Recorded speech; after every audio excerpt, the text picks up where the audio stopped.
Throughout the world, Wood-Mizer sawmills are cutting logs into quality lumber. This program highlights safe, effective operation of your LT15 sawmill. This video supplements the manuals that came with your mill. You should thoroughly read the manuals before attempting to assemble or operate your Wood-Mizer. If you don't understand a procedure after reading the manual and watching this video, please call a Wood-Mizer representative with your questions. Always keep safety in mind while using your mill. Decals warn of potential safety issues.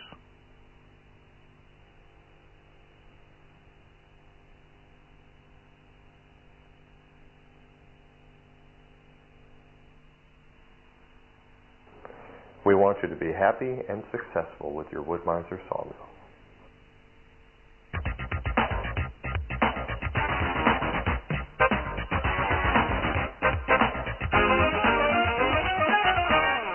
You can see our LT15 sawmill packed on a pallet and ready for transportation to the lumber production site. The mill is secured to the pallet by a steel band. On the pallet are 3 bed sections, cutting head, drive motor assembly, and assembly parts packed into a wooden box. To unpack the machine smoothly and without problems, please proceed according to the following rules. Cut the tape wrapped around the water tank and place the tank aside. Carefully cut the steel band securing the cutting head using shears.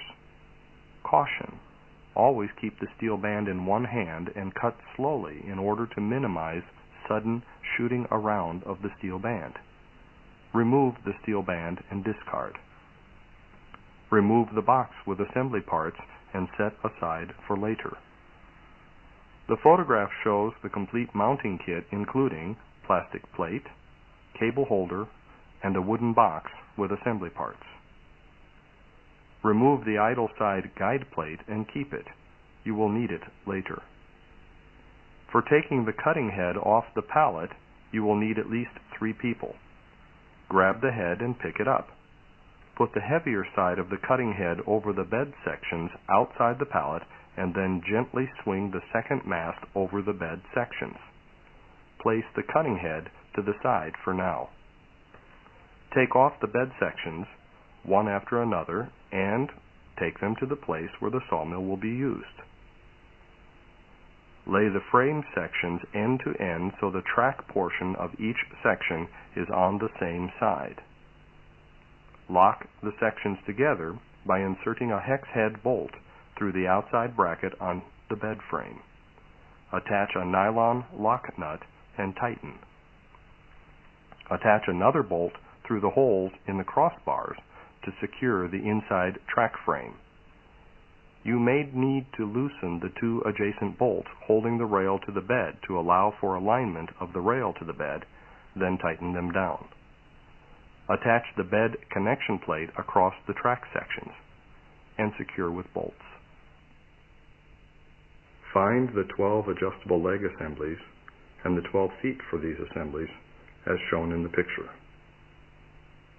Place wooden blocks under the bed section to lift the bed up during installation of the leg brackets. The leg brackets should be installed on the inside of the bed section. Each bed section needs a set of 4 leg brackets for support. Screw the hex head bolts into the ready mounted leg brackets.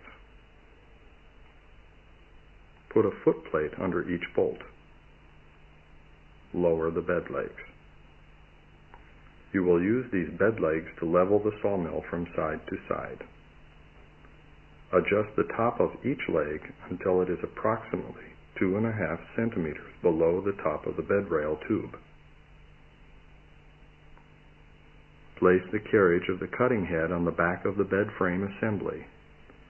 Carefully slide the rollers of the carriage over the bed frame as shown. The carriage has to be perpendicular to the bed in order to avoid jamming of the rollers. To protect the cutting head from falling off the bed, reattach the idle side guide plate vertically at the idle side of the mill. Use 2 bolts and lock washers. The bed extension shown here allows you to cut longer logs. The 3 bed segments plus the bed extension can support a log up to 5.4 meters in length. The bed extension is mounted on the drive side of the mill with 2 bolts and 2 nylon lock nuts. A bed connection plate is attached to the outside of the bed segment to connect and align the track rail. The track rails should then be flush against each other. To install the up-down and feed crank, remove the pin, attach the crank, and re-secure with the pin. Hammer the pin down until both ends show approximately the same length. To mount the sawdust scrapers, place the middle track cover felt side down in its correct position as shown. Then secure with bolts. Install the 2 track wiper plates on the track roller cover as shown and secure with bolts. 2 other wiper plates should be mounted at the idle side of the cutting head. The picture shows the electric motor assembly. For the installation of the main drive motor and electric box, you will need 3 people. Place the main motor in its correct position. Put the electric box through the opening of the cutting head. Install it on the left side in its correct position as shown. Put the safety switches through the opening of the cutting head and secure the opening with the plastic cap as shown. Secure the electric box with 4 bolts, nuts, and washers.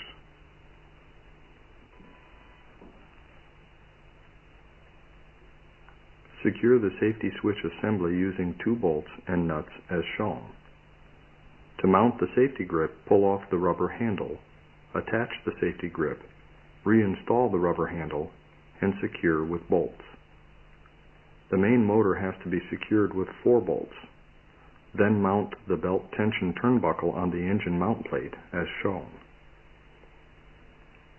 The safety switches cut off the motor in case the belt pulley cover opens. Separate the safety switch into 2 parts. Screw the metal plate, called the key, into the belt pulley cover, and then the other part of the safety switch into the mill housing, as shown. Repeat with the other belt pulley cover.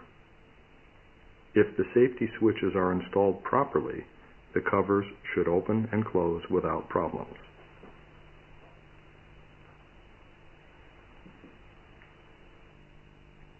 Here are the parts for a complete clutch assembly ready to be mounted on the petrol engine version of our sawmill model LT15. This is the 13 horsepower petrol engine for the LT15 model sawmill. And this is the cutting head of the LT15 mill ready for installation of the engine and the clutch assembly. Start the installation of the clutch assembly by mounting the bracket for the clutch lever.